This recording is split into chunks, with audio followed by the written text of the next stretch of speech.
नमस्कार. मी भाऊ तोरसेकर. तुम्ही बघत आहात प्रतिपक्ष. मित्रांनो, आता निवडणुका संपून गेल्या आणि मी बोलतोय तेव्हा निवडणुकांचे निकाल लागून सुद्धा 2 महिने उलटलेले आहेत. आणि तरीही प्रचंड बहुमत मिळालेल्या महायुतीच्या सरकारमध्ये जे काय रुसवे फुगवे चालू आहेत, याच्या बातम्या येतात. त्या अर्थातच त्या बातम्यांवर मी 100% विश्वास ठेवतो असं बिलकुल नाही.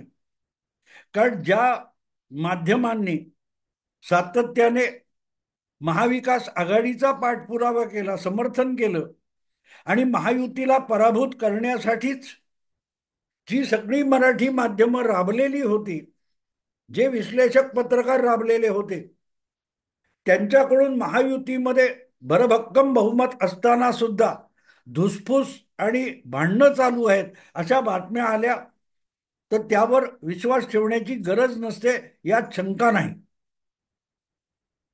अगदी तुम्हाला आठवत असेल तर ज्या दिवशी विधानसभा निकालानंतर देवेंद्र फडणवीस यांचा शपथविधी व्हायचा होता, त्या दिवसाच्या किंवा शपथविधीच्या 2 तास आधीपर्यंत सुद्धा एकनाथ शिंदे शपथ घेणार का याविषयी प्रश्नचिन्ह लावणाऱ्या बातम्या रंगवून रंगवून सांगितल्या जात होत्या. शपथविधीच्या आदल्या दिवशी शपथविधीच्या वेळेची तारखेची घोषणा करत असताना खोचून खोचून एकनाथ शिंदे यांना प्रश्न विचारले जात होते. अशा वेळेला अजितदादांनी मी मात्र शपथ घेणार आहे असं म्हणून टाकलेलं होतं, आठवत असेल. इतरांचं मला माहित नाही. आणि त्यामुळे या लोकांना जणू खाद्य मिळालं की एकनाथ शिंदे शपथ घेणार नाहीयेत. आणि अशा बातम्या रंगवून सुद्धा परत एकदा एकनाथ शिंदे उपमुख्यमंत्री झाले. मग खातेवाटपावरून मारामाऱ्या झाल्या, पालकमंत्री पदावरून. तेव्हा हे रुसवे फुगवे जर चालत असेल आणि त्यातून मग एकनाथ शिंदे आपल्या गावी गेले की एकनाथ शिंदे रुसले, हा जो एक नवा तर्क तयार झालेला आहे. आपल्याकडे काही गोष्टी अशा डोक्यात बसवल्या जातात की तो शब्द उच्चारला की विचार न करता आपल्याला तोच अर्थ त्याचा वाटतो. की एकनाथ शिंदे दरेगावला पोहोचले, एकनाथ शिंदे नाराज आहेत. मग ते का गेले, कशासाठी गेले, खरंच रुसलेत का, याचा शोध घेण्याची गरज नसते. तर हे जे काय रुसवे फुगवे चालू आहेत याचा उल्लेख शपथविधीच्या आदल्या दिवशी अजितदादांनी सुद्धा केला होता की आम्ही तिघे एकत्र बसून निर्णय करतो आणि त्यामुळे एकमेका विरुद्ध कुठल्याही कुरघोड्या न करता आणि कोणालाही रुसवे फुगवे करायला न देता आम्ही हे सरकार बनवू आणि चालवू, याची ग्वाही अजितदादांनी दिलेली होती. तुम्हाला आठवत असेल तर. मुद्दा असा आहे की त्यानंतर सुद्धा तीन, म्हणजे 2 उपमुख्यमंत्री आणि एक मुख्यमंत्री, आणि तुलना करायला गेले तर सगळेही एकमेकाला तुल्यबळ आहेत. हा ठीक आहे, भाजपचे आमदार जास्त आहेत, पण अजितदादा आणि एकनाथ शिंदे हे काय फार दुबळे आहेत अशातला भाग नाही. एकाकडे 57 आणि एकीकडे एका बाजूला 41 आमदार आहेत. आणि इतक्या आमदारावर सरकार बनवता येत नसेल आणि पाडता येत नसेल म्हणून त्याला दुबळे नेते म्हणता येत नाही. 41 आमदार ही फार मोठी ताकद असते. 20 आमदार गाठीशी असताना ज्या प्रकारे उद्धव ठाकरे किंवा त्यांचे गुलाम असल्यासारखे संजय राऊत ज्या आवेशात बोलतात, तो आवेश बघितला तर 41 आमदारांचे अजितदादा आणि 57 आमदारांचे एकनाथ शिंदे यांचा रुबाब आणि ताकद किती असेल याची कल्पना करता येते. तर सांगायचा मुद्दा असा की अशा बातम्या कितीही कशाही रंगवल्या गेल्या तरी महाराष्ट्रातलं महायुती सरकार किंवा देवेंद्र फडणवीस सरकार धोक्यात आहे अशी कोणाच्याही मनात शंका येण्याचं बिलकुल कारण नाही. आणि म्हणूनच ज्या प्रकारे पक्षांतर्गत वादविवाद असतात, नाराजी असते, ती असतेच, त्यातून सुटका नाही. की मी भले युतीचा समर्थक असेल पण म्हणून युतीमध्ये कुठलेही रागलोभ नाहीत, असला खोडेपणा मी करणार नाही. युती कशाला? भाजपमध्ये एकनाथ शिंदेच्या पक्षामध्ये किंवा अजितदादांच्या पक्षामध्ये सुद्धा अंतर्गत रायव्हलरी असणार, आपापसातली भांडणं असणार, एकमेकावर कुरघोडी करायचे प्रयत्न होणार. अगदी अजितदादांचा 41 आमदारांचा पक्ष आहे, पण त्याच्यात देखील आपसातली स्पर्धा असते. आणि ज्या प्रकारे मंत्रिमंडळाचा शपथविधी उरकल्यानंतर छगन भुजबळ दंड थोपटतच बाहेर आले, जहा नहीं चैना वहा नहीं रहना वगैरे वगैरे, आणि शेरो शायरी करत आठवडाभर गेल्यानंतर भुजबळांचा बंडोबा हा थंडोबा झालेला आहे. काही प्रमाणात एकनाथ शिंदेच्या पक्षामध्ये आणि काही प्रमाणात देवेंद्र फडणवीसांच्या पक्षामध्ये कुठे ना कुठे नाराजी असणं स्वाभाविक आहे. स्वाभाविक आहे. सुधीर मुनगंटीवार किंवा तत्सम लोकांना मंत्रिमंडळात स्थान मिळालं नाही, तर त्यांची नाराजी स्वाभाविक आहे. दीर्घकाळ जेव्हा जेव्हा भाजप सत्तेत होता, तेव्हा तेव्हा सत्तेत राहिलेले जे मंत्री असतात त्यांना आपल्या ज्येष्ठतेनुसार त्या पदावरून खाली उतरता येणं इतकं सोपं नसतं. राजकारणातली माणसं कोणी साधू संत वगैरे नसतात, ते सुद्धा लोभी मतलबी स्वार्थी असतात, भ्रष्ट असोत किंवा नसोत. पण राजकारणातली वावरणारी माणसं, उच्च पदस्थ आणि अधिकार पदावर बसलेली माणसं जी असतात, त्यांना त्या पदाचा मोह होताच कामा नये. हे सगळं आदर्श कल्पना आहे. पण ती आदर्श कल्पना ही प्रत्यक्षात ज्याला राबवायची असते त्याच्यासाठी ती आदर्श नसते. त्याच्यासाठी ती आदर्श नसते. आज एकनाथ शिंदे यांचा पडलेला चेहरा, एकनाथ शिंदे यांचा ओसाळलेला काय तो भाव चेहऱ्यावरचे हे दाखवणारे लोक आहेत. त्यांनी विसरता कामा नये, ज्या वेळेला 2.5-3 वर्षापूर्वी एकनाथ शिंदे मुख्यमंत्री झाले, त्यानंतर दीर्घकाळ देवेंद्र फडणवीस यांचा चेहरा फार उमललेला फुललेला होता असं बिलकुल म्हणता येणार नाही. खुद्द देवेंद्र फडणवीसांनीच एकनाथ शिंदे मुख्यमंत्री होतील असं पत्रकार परिषदेत घोषित केलं होतं, पण स्वतः सत्तेपासून सरकारच्या बाहेर राहून पक्ष चालवणार असंही सांगितलं होतं.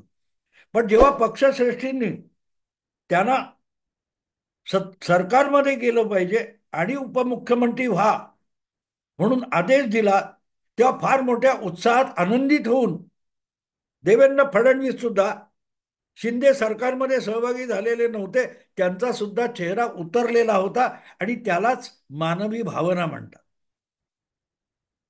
उद्धव ठाकरे जसा कॅमेरा समोर आल्यानंतर हसल्यासारखा चेहरा करतात आणि परत तो निरभ्र करून टाकतात, तेवढं अभिनय हा एकनाथ शिंदेना जमत नसेल, देवेंद्र फडणवीसांना जमत नसेल, अजितदादांना जमत नसेल.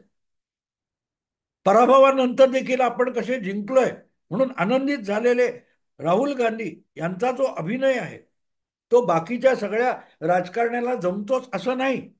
आणि म्हणून आघाडीमध्ये कुठल्याही पक्षामध्ये तीन वेगवेगळ्या नेत्यांमध्ये एकमेकाविषयी असूया असेल, भांडणं असतील, वाद असतील, एकमेकावर कुरघोडी करण्याची अनिवार्य इच्छा असेल, तर त्यात नवल असं काहीच नाही. आणि म्हणून सरकारला धोका वगैरे संभवत नसतो. जेव्हा जी आकडेवारी विधानसभेची आली आहे ती आपण बघतो, तेव्हा एक विरोधी नेतेपद आहे, यावरून सुद्धा महाविकास आघाडीतले 3 पक्ष एकमेकाच्या उरावर बसायला बघत असताना महाविकास आघाडीमध्ये सगळी सत्तासूत्र असलेल्या मध्ये कुठलाही गडबड आणि भांडणं होता कामा नये, ही अपेक्षाच मूर्खपणाची. पण ही झाली एक बाजू.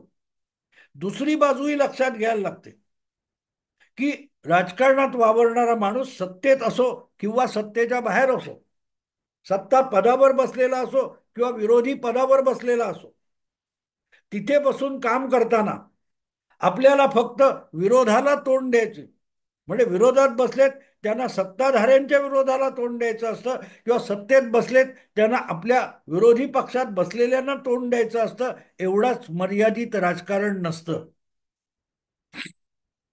राजकारणात वेगवेगळे पक्ष, त्यांचे नेते आणि त्यांचं जे राजकारण चालतं त्यावर आणखीन एक तिसरी नजर असते क्रिकेटमध्ये, ज्याला थर्ड अंपायर म्हणतात.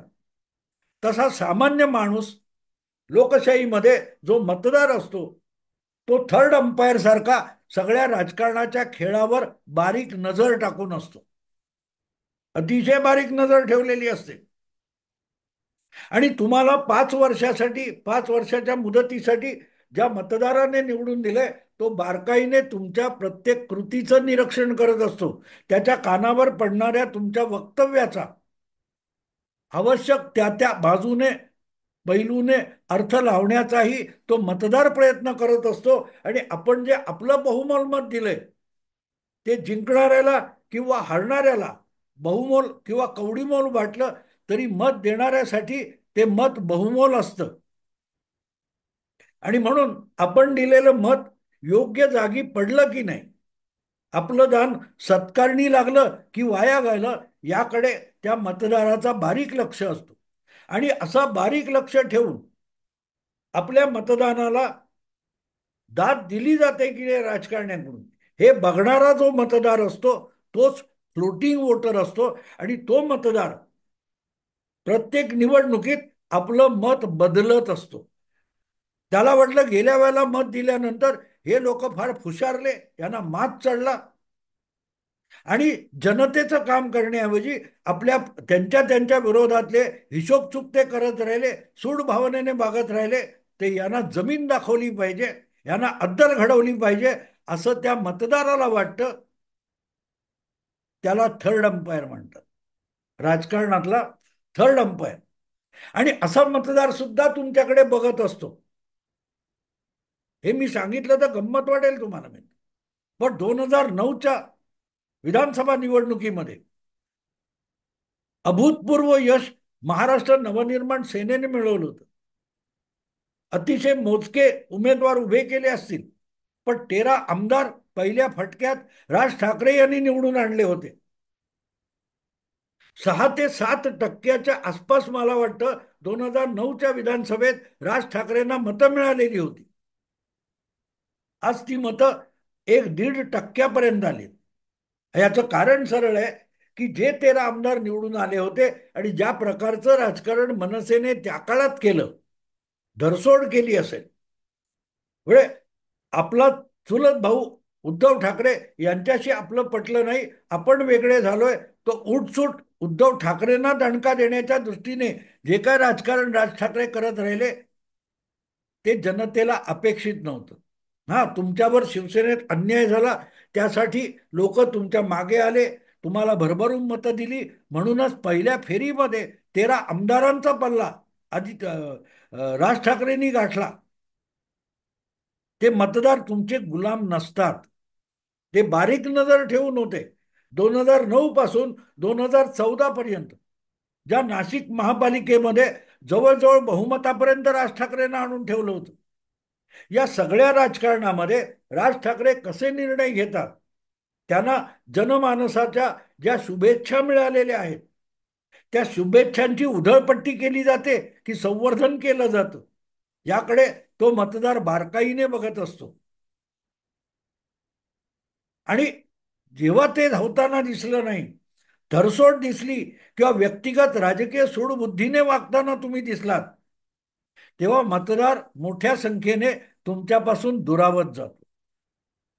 मनसेची जी घसरण आहे, मग 2014 मध्ये आरंभी मोदींना पाठिंबा द्यायचा, 2019 मध्ये दुसऱ्या टोकाला जाऊन त्यांच्या विरोधात कडाडून बोलायचं, याची गरज नसते.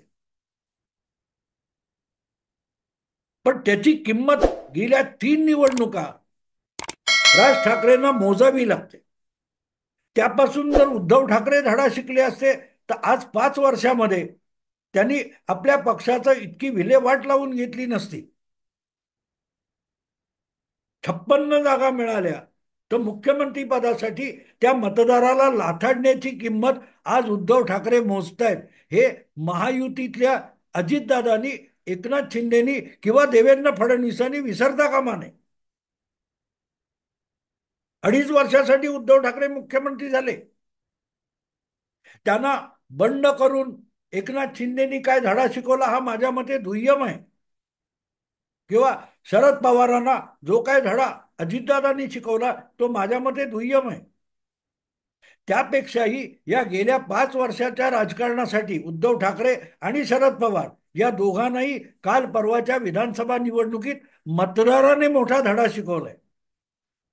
आमची मत आमची इच्छा तुम्ही पायदळी तुडवली. खुद्द शरद पवार 2019 नंतर बोलले होते की आम्हाला मतदाराने विरोधी पक्षात बसायचा कौल दिलाय. हे जर तुम्ही वेगवेगळ्या चॅनेलला पत्रकार समोर आल्यानंतर मुलाखतीत सांगितलं होतं, तर मग सत्तेत बसण्याची लाज का वाटली नाही शरद पवारांना? त्याची किंमत आज शरद पवार मोजतायत. तुम्ही स्वतःच्या शब्दात बोललाय की आम्हाला मतदाराने विरोधी पक्षात बसायला सांगितलं होतं. बाळासाहेब थोरात बोलले होते. आज बाळासाहेब थोरात घरी बसलेले. त्याचं कारण तुम्हाला कळतं. तो मतदार ज्याची मतं तुम्ही पायदळी तुडवली सत्ता मिळाल्यानंतर किंवा निवडणूक निकाल लागल्यानंतर त्याची किंमत मोजतात. मग ते उद्धव ठाकरे असोत, शरद पवार असोत, बाळासाहेब थोरात असोत. आज ते कसली किंमत मोजतायत याकडे त्याचा विचार त्यांनी केलाच पाहिजे. पण जे अपयश पदरी आलेलं आहे, शरद पवार, बाळासाहेब थोरात किंवा उद्धव ठाकरे याचा अभ्यास आणि विचार एकनाथ शिंदे, अजितदादा, देवेंद्र फडणवीस यांच्या सकट भरत गोगावले, त्या तटकरे ताई, भुजबळ या प्रत्येकाने त्याचा विचार केला पाहिजे. तुम्ही रुसवे फुगवे करावेत, एकमेकांच्या उरावर बसावं किंवा एकमेकांवर कुरघोडी करावी यासाठी मतदाराने आपलं पाठबळ तुमच्या मागे उभं केलेलं नाही. तुम्हाला सत्तेत बसवलं असेल किंवा विरोधात बसवलं असेल तेव्हा मतदाराची अपेक्षा या राज्याचा कारभार उत्तम रीतीने चालावा. एकाने सत्ताधारी म्हणून चालवावा, दुसऱ्याने त्याच्या चुका दाखवून त्याला त्यापेक्षा अधिक चांगलं काम कर म्हणून ट्रॅकवर ठेवावं. यासाठी विभागणी मतदाराने केलेली असते. ती विसरून त्या सदिच्छा मतदाराची मतं याला तुम्ही झिडकारून मस्तवालपणा करत असाल तर तो मतदार पुढच्या निवडणुकीत तुम्हाला धडा शिकवत असतो. लोकसभेला जे तुटपुंज यश महाविकास आघाडीला मिळाले होतं त्याने हवेत गेलेले, नशेची झिंग चढलेले महाविकास आघाडीचे नेते यांना अवघ्या 3-4 महिन्यामध्ये त्याच मतदाराने जमिनीवर आणलं नाही, जमीन दोस्त केलं. हा त्यांच्यासाठी धडा आहे. पण याचा अर्थ तो गोगावले किंवा संजय शिरसाट, अब्दुल सत्तार, आणखीन जे कोणी असतील यांच्यासाठी धडा नाही असं बिलकुल नाही. पुढच्याच ठेच मागचा शहाणा असं म्हणतात, तेव्हा पुढच्याला जो मतदाराने दणका दिलेला आहे त्या रांगेत आपण मागे उभे आहोत. 4 महिन्यापूर्वी रांगेत महाविकास आघाडी पुढे होती. विधानसभा निवडणुकीनंतर त्या मागच्या नंबरवर महायुती आलेली आहे आणि त्यामुळे महायुतीत चाललेले रुसवे फुगवे मी गेले 2 महिने बघतोय. अगदी महायुतीचा पाठीराखा समर्थक म्हणून बघतोय. तेव्हा शिंदे, अजितदादा, फडणवीस सगळ्यांना आणि त्यांच्या सहकाऱ्यांना सांगावंसं वाटतं की हे रुसवे फुगवे तुम्हाला कुठे घेऊन जाणार आहेत त्याचा विचार करा. मी तुम्हाला सगळं सांगतोय. उद्धव ठाकरे, शरद पवार, नाना पटोले, वडेट्टीवार यांनाही लोकसभा निकालानंतर हे असलेच सल्ले मी सांगत होतो, दाखवत होतो.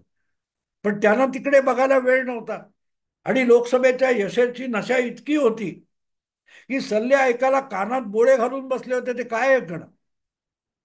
तेव्हा आज महायुतीच्या या प्रचंड यशानंतर जी काय झिंग चढलेली आहे, मंत्री झालेल्यांना किंवा मंत्रीपद हुकलेल्यांना, पालकमंत्रीपद मिळालेल्यांना किंवा पालकमंत्रीपद गमावलेल्यांना जी काय मस्ती चढलेली आहे त्यांनी कधीतरी आरशासमोर उभं राहावं आणि आरशामध्ये जे आपल्या चेहऱ्याचं प्रतिबिंब दिसतं त्यामध्ये शरद पवार, उद्धव ठाकरे, आदित्य ठाकरे नाना पटोले, वडेट्टीवार यांचे चेहरे आपल्या चेहऱ्याच्या जागी बघावेत.